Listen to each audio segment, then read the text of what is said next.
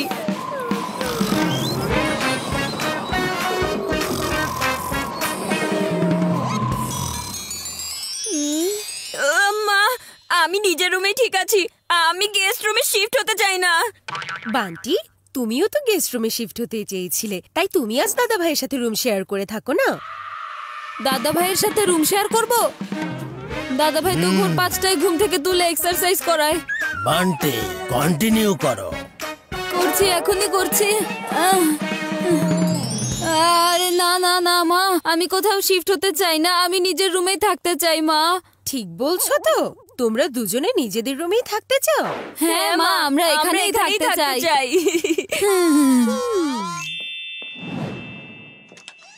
যেটা ওদের বাবা মা করতে পারেনি সেটা ওদের বাবার বাবা, তার মানে ওদের দাদা ভাই করে দেখিয়েছে।